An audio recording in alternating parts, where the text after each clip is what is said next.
I was looking for work in the steel mills, and there didn't seem to be anything open, and somebody suggested I look into possibly getting a job with the federal government. I came out to Johnsville. Where in the world is that? I ended up out here and as a biophysicist.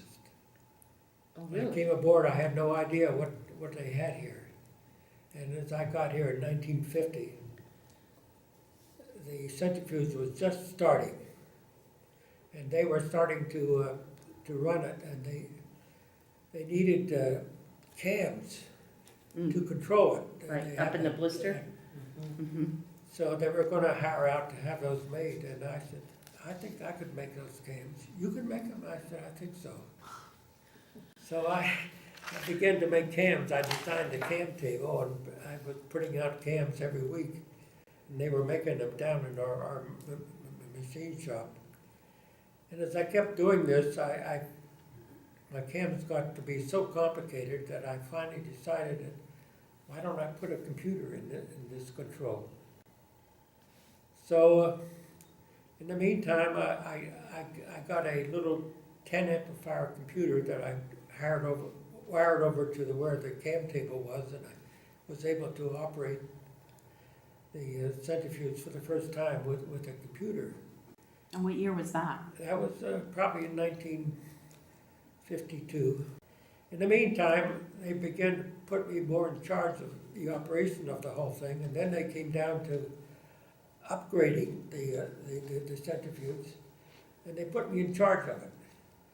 So I laid out all the things that I felt needed in terms of the control system change. I wanted to move it from the blister down to a place on the platform.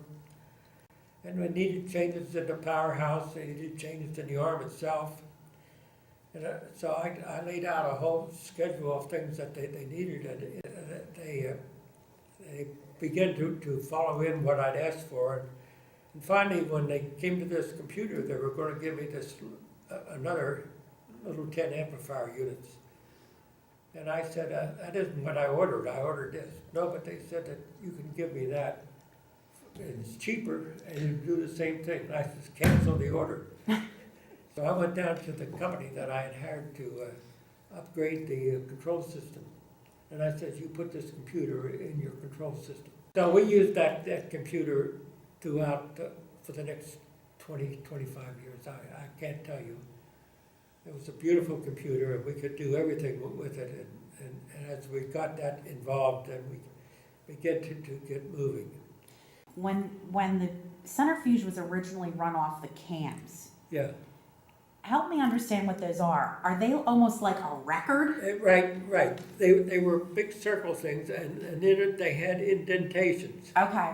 One of them, and there were three of them stacked on top of the other. You have a One picture? one controlled the speed of the arm, another one controlled the position of the outer gimbal, another one controlled the position of the inner gimbal. Okay. And I had been designing these things, and it took some mathematics to do that, by the way. I had this cam table that was a thing like this, and I knew the center of the cam, and out here I knew the radius and of the arm as it turned around.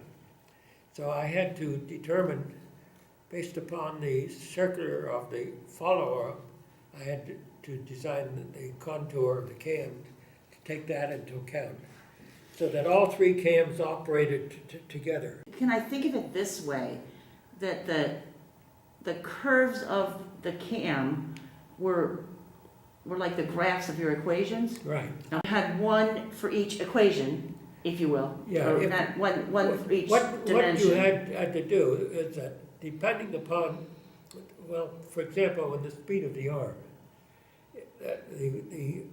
the cam arm, or the arm, the more it would go out, the faster the arm would turn. You had to know the RPM, if you will, of the arm. And again, you had to know the position that the gimbals had to be at that part of the turn.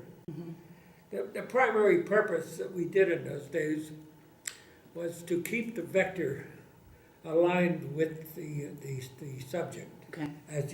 So that as he sped up, he would roll over and he would pitch forward to take into account the angular acceleration of the arm, and then it would come back. And if you slowed down, then you would go back like that. And if you did this, if it all worked correctly, he would have the smoothest ride. Yeah, oh yeah. Right. The original arm, which was a oblate spheroid, Right. 8 foot in diameter and about 6 foot wide. Right.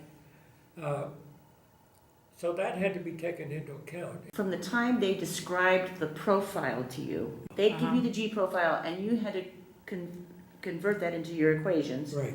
And then design the cam, and then that had to go to the machine shop Yeah. for one of it. What did they make the cams out of? They were sort of plastic. I won't say plastic. They were. About half inch? Yeah, they could be. You put them at the machine shop. They could take their thing and sort of roll it around in there and cut in where I had. I gave them a Like a template? You give them a template? A template. Yeah. Right. Okay. Actually, in the first place, it was probably a paper template. Mm-hmm.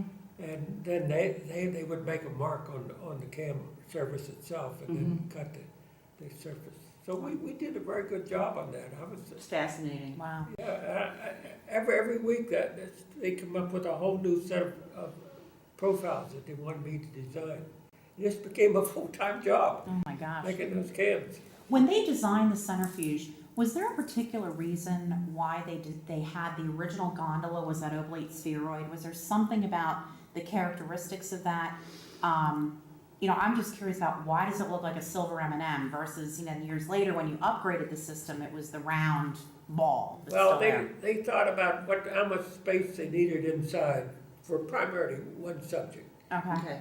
And it didn't need to be very wide when they first thought about it. It was just going to be for a subject to sit in there and undergo G.